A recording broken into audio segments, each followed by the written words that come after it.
Good morning, Lavaca County. My name is Brenna Scott. And my name is Brett Baker. Welcome back to this edition of Have You Heard? It's time for some local news.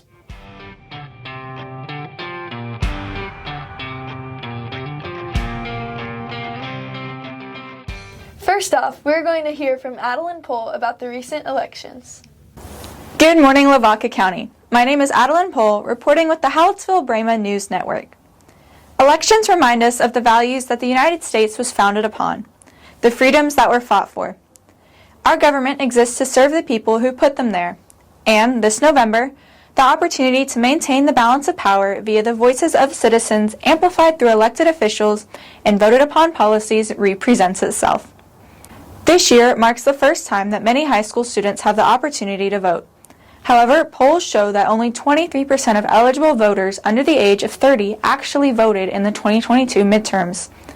This raises the question, are young people losing interest in the country's politics? How did you learn about the candidates and their views? I take a government class and we watch the debate over it, and I think that helped me learn more about the candidates. Well, I did a lot of research, and most of the media is lying to you, so don't go by what they say. So do your own research and make sure your websites are credible. And what do you hope that the candidates, whoever gets office, addresses? My main thing, especially being in Texas, is border control. As a Catholic and coming from this Catholic community, I think that abortion is a big issue that needs to be addressed. And I'm not saying that it should be outlawed completely, but I mean, if it were to stay in our nation, I think it should be for the right reasons and not, for the wrong ones. It's obvious that young adults play a vital role in the future of our country.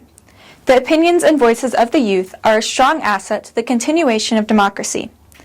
Now, it's more important than ever to make sure that first-time voters are educated and prepared to take to the polls every election. This has been Adeline Pohl with Hallettsville-Brema News Network. Thank you, Adeline. The following are the results from Election Day. The presidential and vice presidential positions were won by Trump and Vance, while Ted Cruz and Michael Cloud will retain their titles as senator and representative for the state. For more voter information and county results, please visit the Lavaca County Elections website. Please note that the results for county positions are in the process of being certified and are currently unofficial. Along with the craze of the elections, Veterans Day is approaching too. On November 11th, the citizens of the nation will commemorate the generous men and women who have served our country. Hallettsville will be holding our annual Veterans Day Parade. We will be live streaming the parade and interacting with the audience, so make sure to tune in on the Brema News Network Facebook page next Monday. Let's send it to Logan Diemko for some more information on Veterans Day. Hello, my name is Logan Diemko, reporting from HBNN. With Veterans Day coming up on November 11th, it is important that we make sure we recognize what veterans have done for us. Here in Hallettsville, we have a parade every year to honor and celebrate veterans, and it is important to understand that Veterans Day is not just another holiday, but a day where we show veterans appreciation for all of their sacrifices. Let's see some different perspectives on why people think Veterans Day is important. Here I'm joined by Ms. Maestrella.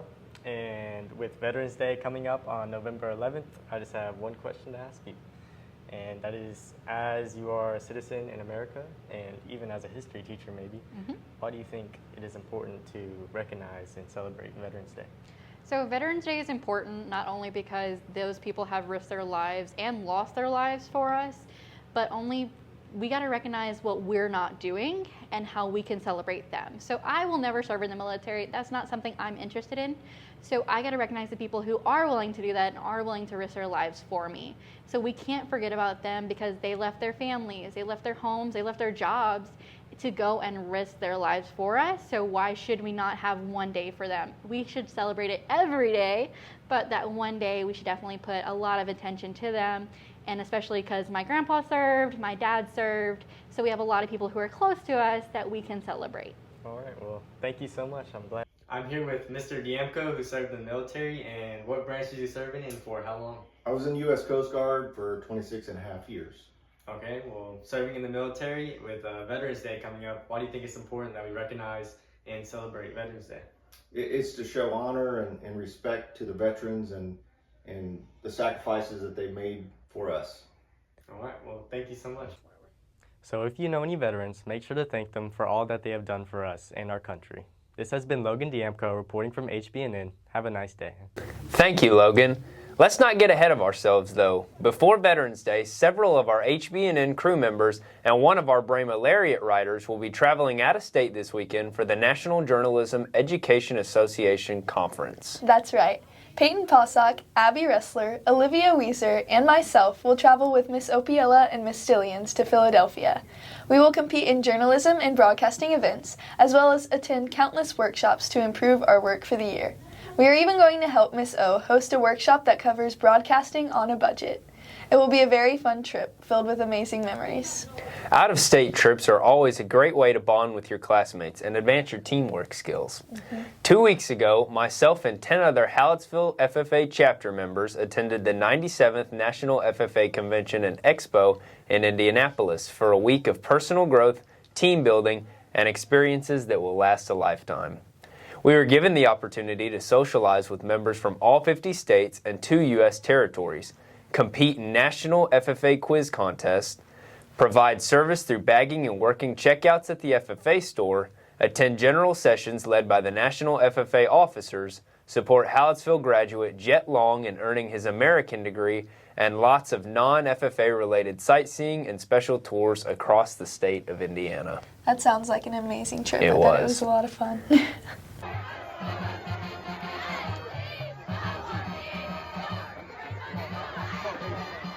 Welcome to the Sports on Have You Heard, where we cover your favorite Lavaca County teams.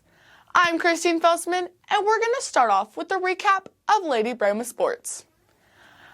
Elizabeth Felsman placed 5th at regionals 3 weeks ago in cross country, allowing her to advance to state, which she ran on Saturday, November 2nd, placing 48th to finish out her cross country season. Next, our Lady Brahma volleyball team played their last 2 games against Industrial and Yoakum. Unfortunately, they faced losses in both of these games. But now we've officially started Lady Brahma basketball, with their first game being against Smithville in Smithville today starting at 5 p.m. Good luck to them and the start of their season. Now, our Brahma football team.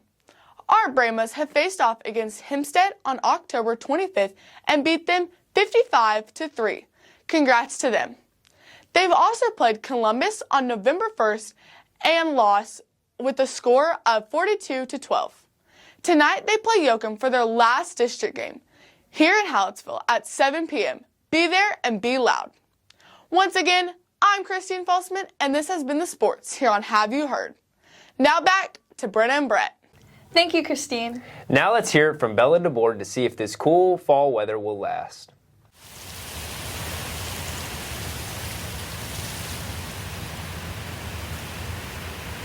Good morning, Lavaca County. I'm Bella DeBoard, and I'm here with your weather forecast for the upcoming week.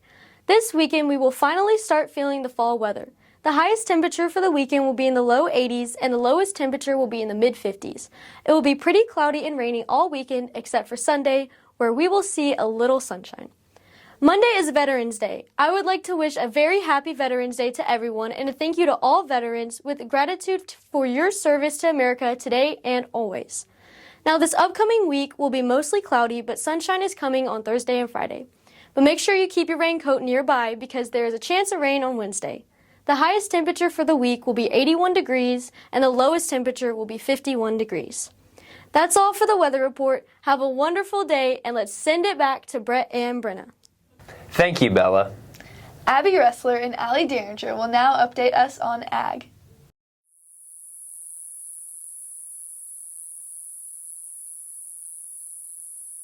Good morning, Lavaca County. My name is Abby Ressler. And my name is Allie Derringer. And we're excited to have you joining us this week's installment of Ag in Your World, brought to you by the Hallettsville FFA. This past Friday, our Leadership Development event teams competed at the Horizon District Contest in Schulenburg. We're very proud of all of the Hallettsville FFA members who competed. We are represented by 48 outstanding members and excited to bring home 14 banners and the Horizon District Sweepstake banner.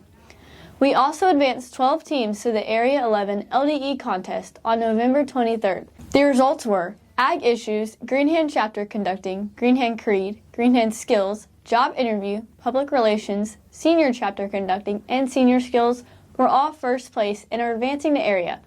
Ag advocacy was second in advancing the area. And Spanish Creed, radio, and senior Spanish Creed were all third place in advancing the area. Senior quiz was fourth, senior Creed was sixth, and Green Hand quiz was seventh. Our next segment is brought to you by the Hallettsville FFA Commercial Steer Exhibitors.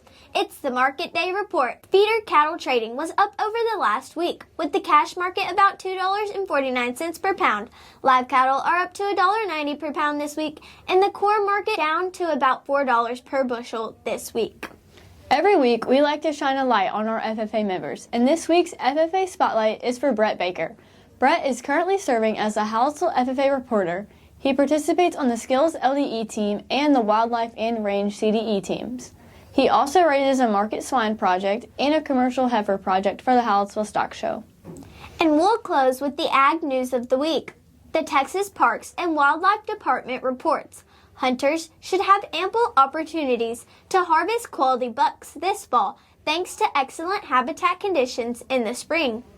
Most of Texas saw drought-quenching rain in the spring, allowing for excellent forage growth and habitat coverage. Texas Parks and Wildlife Department reports a good number of mature bucks in the drier areas is expected too.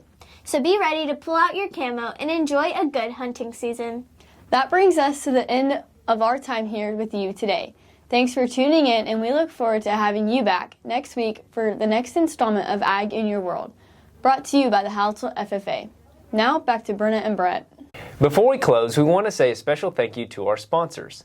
Allison Moshishek Motal with Farmers Insurance, Motal Well Service, DeBoard Outdoors, Edward Jones, Lone Star Septic, CH Graphics, Twisted Nutrition, K&L Tumbletown, and Yansky Sand and Gravel.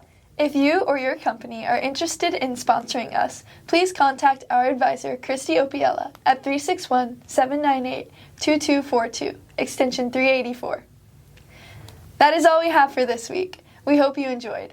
Once again, I'm Brenna Scott. And I'm Brett Baker. Thank you so much for joining us for this edition of Have You Heard? See you next time.